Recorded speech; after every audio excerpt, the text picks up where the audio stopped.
What's up guys, Nightingale here, and welcome to another Intermediate Traveler's Guide video. Today we're covering Hall of Trials 101. So, you've started progressing the game, you're working on trying to perfect Wyvern, get it better. What do you need? Exclusive equipments. And what better place to get it? And the only place to get it is Hall of Trials. So, we're going to come over here to Hall of Trials, and for those of you who are newer, if you haven't beaten 1010 yet in episode 1, you will not be able to jump in here. There are certain requirements for some of these stages here, and we go over all of that in after 1010, and it tells you what you need to beat, where you need to beat to get into Halls of Trials. So if you haven't watched that, the link will be down below, and yeah, so here we go. So Hall of Trials, what are we here for? Exclusive equipments. How often is it up? Every 2 weeks. So right now we are in the practice week. Why Smilegate puts a practice week in, I don't understand. But I understand. It's because they don't want us sitting here farming up an infinite amount of wisdom gazes weekly. They're trying to space it out so that we're not just sitting here constantly smashing this out. But, I'll be honest, if they did, it would give us something to do a little bit more weekly. Because I feel like it is a waste to sit here with this in practice week, maybe lower the rewards, do something else with the coins, give us a reason to do this, because it actually is kind of fun to do. I actually enjoy this aspect of the game. So, right now we're in practice week of Xeno. We just finished up Archdemon Mercedes. So, let's talk about the shop and see what do you need out of here. The big thing that you're going to want to look for is working on your Wyvern team first. Personally, I would start with Sigrid, and then look at who else do you have in your team. Because most of you should be rolling for Sigrid. So, what are you after with Sigrid? It's Smash, or I kind of like Sever, the 20% damage dealt. The recommended for most everybody is Smash. Here's my thought on it. Maybe it's just my team and how it's tuned. I don't really get advantage of the 75% health. Because by the time Sigrid gets Smash up, I've already got it down to almost 50%. So, is that worth for me? No, I'd rather have the 20% extra damage. Personally, that's just me. I like Sever. I'm gonna get a Smash eventually. It'll help out with other things, but I'm team Sever. It works out pretty good for me. Now, this is where it's gonna get a little more subjective, depending on who you have right now for your Wyvern team. I have General Purgus, so the big thing you're going to want here is Spearhead, which increases combat readiness by an additional 3%. This is huge. This makes sure that when you have a super slow character, it's pushing up by another 3%. And the extra tankiness is really good for GP. Now, there's a few others to look at. The Almighty Clarissa. One of my favorites for Wyvern, and I adore her for this. This is big. Harsh Lessons inflicts bleeding for 2 turns when using Harsh Lessons. What's Harsh Lessons? Her skill 1. You know the skill that's going to most likely get used the most in the Wyvern? It's great. So, that's why I love Clarissa. She's stacking up a ton of bleeds. I can't tell you how many times I've had it go to a second row of debuffs on the boss between having Sigrid, Lulica, and Clarissa all smacking away on the Wyvern, putting up debuffs. This is awesome. And it's great to see. But it's also just her best EE because it allows you to apply the bleeds. Try to get it between, obviously you want it higher, but take whatever you get in the beginning because that is the perfect thing for her. Who else? Well, some of you actually may have Lulica because they've been giving out several 5-star tickets. Maybe you're starting with a Lulica near as one of your starting Wyvern units. In this case, you would want Wild Wave, which has a 35% chance to grant a extra attack with the same skill when using Wild Wave. The extra attack can only be granted once per turn of the caster. So, you use Wild Wave, it has a 35% chance to try to hit it again. Sometimes it goes off, sometimes it doesn't. But when it's proccing really well, Luluka is probably my highest damage dealer on Wyvern. And now you're sitting here going, but didn't you say back in a video 12 back that Sigrid was the highest damage dealer? She is. As far as actual straight numbers, yes. But the consistency of damage with this artifact and the way mine's built, she outdamages Sigrid 98% of the time. It's great. So for consistent damage, I love Luluka for this. Obviously, you could do some other stuff with her, but that is actually her best exclusive equipment for her. Now, some of you are Team Angelica, and good news, she has one as well. And you're also probably sitting here going, oh God, there's so many of these things I gotta farm up, and it's okay. Take your time. It'll all happen in due time. So, Angelica. Now, there's a few of these that are actually pretty good for her. But I think the one that everybody's wanting, I haven't really checked up on it. I'm not Team Angelica, although I've fought a few of these in PvP, and I can see how annoying this is Guide of the Goddess. Dispels 1 buff from all allies after using Guide of the Goddess. Now, that's not necessarily the annoying part. It's the combination that she gets 10 speed, and she's able to dispel buffs. So now you can't just debuff her to death and kill her. It's... every time that comes up, she's dispelling a buff now. Really makes her annoying. So, try to get this if you can for Angelica. It'll help speed her up, gets her cycling more in Wyvern. That's really what you're after for Wyvern, but in PvP this is really annoying. What else is here? Well, there's a lot of exclusive equipments already in the game, and here's what it basically comes down to once you focus down on your Wyvern team. Who do you have for PvP? What units do you enjoy using? And what are you trying to do with them? So, if you're a person who is wanting, say you have Charles, you would come here and you'd look and say, what am I after for Charles? I don't know personally what's recommended for him. I don't own him yet, but I'm looking at dispels all debuffs from the caster before the skill effect when using Faithful Strike. That seems gross. Chance of decreasing attack, that time it kind of sounds RNG. Activating smash increases 10% chance to activation slash. Kind of sounds RNG as well. So I'm looking at probably its Faithful Strike. You come down to Sirmia. Sirmia has a great one. And it's the all-in down there at the bottom. Decreasing skill cooldown of Hot Streak by 2 turns when an enemy is defeated by all-in. This allows her to be combat pushed by 2 CR pushers, and you can actually get to use this twice by going through the you can cycle her twice and she can detonate 2 people in Guild Wars. It's fantastic. So try to get as many of these as you can. Focus Wyvern, then focus on your PvP team based on who you have. That's going to be the big thing. What else is here? We have a lot of different things here in the other shop. You can pick up Xeno. He's not that great. Don't waste your Wisdom's Gazes instantly on this. The big thing that you want to come out of here and get at least just one of is Leela Violin.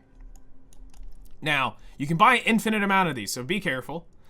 It has a 40% chance to dispel 1 buff from the enemy after attacking. Now, what's cool about this is it's 40% unleveled up, 75% at 15, and 100% at max level, so plus 30. Really great artifact to have. It's a mage exclusive, so mages get to use this. I've talked about this with Azmonak, of being able to strip the Rage and the Berserk buff. So, look at trying to get one of these. It's really, really good. It can be used in PvP. It can be used in PvE. This is a kind of a must-have, but what I would suggest is get your Wyvern team, get them established, buy one of these, then start working towards it.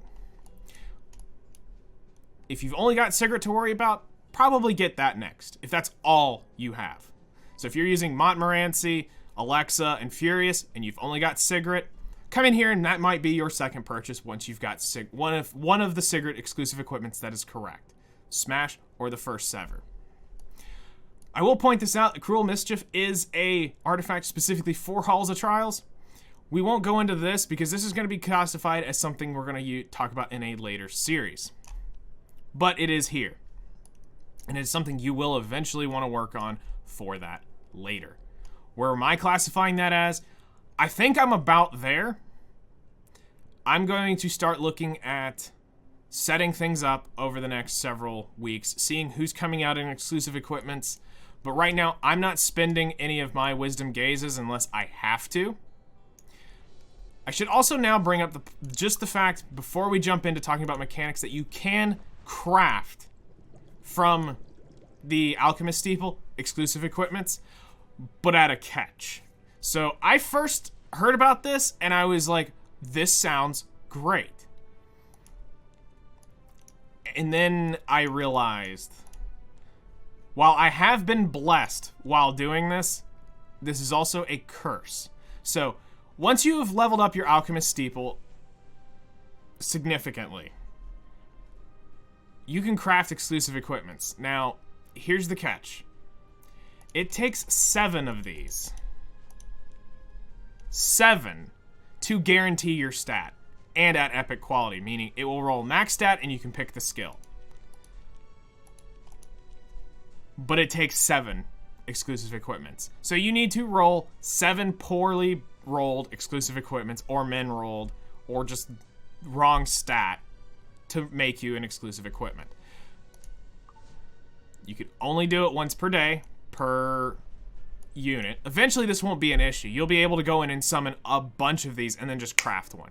The other catch is you cannot craft that first rotations of new exclusive equipment. So if you happen to be watching the video and a new exclusive equipment just dropped that week, you can't craft it. I'm sorry. Now let's jump in and talk about mechanics and what you want to look at. So for this example, we're looking at Xeno, but I do want to point out that you can actually click on and look at all the mechanics for all the other bosses. They're all there. So for this week, we're talking Xeno. The disadvantages. Decrease the effect increase of combat readiness granted to a hero by 100%. You can't CR push. Who's that nerfing? Tamarin. Decrease effectiveness of ranger heroes. Don't bring SSB. That's basically what they're after. But the advantages, this is where it gets really cool. Increased damage effects suffered from the suffered by boss monsters inflicted with decreased attack by 75%. Well, who has decreased attack? Fear not, I have a list. So thanks to Epic 7X, this is everybody in the game that has decreased attack in their skills or in their kit somewhere. My pick is going to be Dizzy because it's just who I have. I haven't really gone around and experimented with this too much. The reason I take Dizzy is it's an easy S3. She's built. She's good. I have, she's type neutral here. So I wouldn't be wanting to take like type disadvantage. So non, like red units. I would try to avoid taking as many red units as I possibly could here. I'm trying to get in green and blue units as much as possible so I can deal the most amount of damage possible. Because I'm not here yet to be able to score super, super high, so I'm more worried about getting in, getting a decent score, and getting out. So this is who you're after. Somebody off this list. Most of you probably have. You should all have Free Spirit Tieria. Let's see. And you should also probably be able to have Ruzid, because he's an easy 3-star to get. Misty Chain is an easy 3-star to get. And Acades wouldn't be that hard, or Acades would be a little hard to get. Yeah, everybody else on this list is probably somebody you're not going to have just easy access to. Unless you've been playing for a bit, then you'll have more of these. Godmother you might actually have too. She's a 3-star. So you have some options available to you. Now, what else is here? The damage. Increased attack by 30%, hit chance by 30%, and max health by 30% of all allies when a thief hero is in the team. And who is a thief hero, chat? Arbiter Vildred. So that's right. For this week, we are going to use Arby. And I can't wait. Actually, I think you could probably do better, but this is what I have built. This is what probably most of us are going to have built early on. And this is what we're going to end up using for my team. I've gone ahead and put this together. I'm going to be using Tamarin for the heals to try to just keep this thing going. We're going to use Dizzy for the attack down, or the decreased attack. We're going to use Vivian as a single target nuke. And we're going to use Arbiter Vildred for the buff. Now, also to note that I have Vivian imprinted now. So I'm giving Arby and Dizzy extra attack. Unfortunately, I can't give it to Vivian. Doesn't work that way for her. She cannot get her own thing. So she's off to the side. Let's jump in. Also, that warning was basically saying it's practice week. We know. It's depressing. So let's see what we have right here. Okay, unfortunately, that connection did not go anywhere. It stayed there for a minute. So I wanted to cut the video just to make sure that it didn't drag on for a while. It was there for several minutes. So we're starting over. Here we go. We're going to jump back into the battle setup. So we've already talked about this. Let's just go ahead and click start and start right here. What we're after is a unavoidable attack here. It's going to happen. Come in. Chow on my face. We get it. We got it. All right. And we're debuffed. Great. It's going to happen. We have to take it. Now notice right here, I've already got minimum score. We can do, you know, we could back out if we wanted to. In theory, we've got our 50. You may or may not have that. But that's basically, that's minimum requirement. You've officially put in enough effort. You've got over 5,000 points. Okay, we're going to push him back. We're going to flush and kill his little buddy down here, which will also get us a second hit. Great, great, great. Can we push you back with Arby? Nope. Feels bad. Debuffs aren't an issue for me. I'm not worried about that. Go ahead. Going to go ahead and just keep poking away at him. Vivian doing Vivian things. Great. So what I'm wanting to point out here now is we're getting him lower. The goal is we're trying to get him into his first damage phase, where we get to just unload on him completely. And let's see, I'm checking my time order. So it's going to be, we're on Tamarin's turn, Dizzy's up, Vivian's up, Vildred's up. Can I kill or stall out to get, I want Dizzy's turn to come up. So we're going to damage with Tamarin. We're going to damage with Dizzy. And this might kill. I'm going to go ahead and stall it out and leave it up to Arby. Vivian's now got her greater attack buff. Okay, Vildred does. Alright. Now, I'm going to save his S3 here. We're going to attack him once. Why? Because he's in his damage phase. We only have a certain amount of attacks now to get him down. In order to save a turn, we're going to go ahead and take it with Tamarin.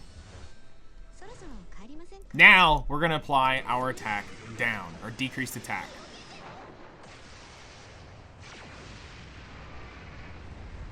There we go. Now, we unleash all hell and fury on him. Unfortunately, the Vivian didn't crit. We're going to go ahead and give Arby the Descending Blade. Can you hear the approaching ruin? Yes, yes, and yes. Now here's where the big damage starts coming up. There's no point in taking Tamarin into her idle form because we're not going to be able to combat ready push. But we do want to get an attack buff, so we will go ahead and take the turn just to give him his attack buff. So we will go ahead and let that go up. Attack buff. And notice nobody moves, which is fine. We're going to go ahead and extend the debuffs. Very interesting. And Vivian, please crit. Unfortunate. So there we go. We've been through one whole rotation, and that's all I really want to show you is this is what you're after. Now, there are several phases. You can actually beat this in its entirety, depending on how well your team is built. So, go through this, experiment, try to score as high as you can. I'm not really going for score here. I was just trying to show off the basic mechanics. Unfortunately, we could have gotten a lot higher if Vivian would have crit. That's part of her crit rate issue. I'm working on that. It gets progressively more difficult to take that bar down. It's not going to be that easy every time. This one's going to take significantly less damage. Notice when I hit this, it's significantly less than the first time. Don't think it's going to be an easy, just an easy kill next round. Now, depending on where you're at in the game, this could be an easy kill. You might actually be able to chunk him here, depending on your builds. My build isn't there yet. So it's, for me, I think when I last beat this, I was able to go through phase 2. This can be up to a 20-minute fight. Yeah, 20 minutes. It's a long time. I think most of you have been watching this video about as long as this fight could last. So, thank you guys for watching. I hope this is helpful, and I'll see you guys in the next one.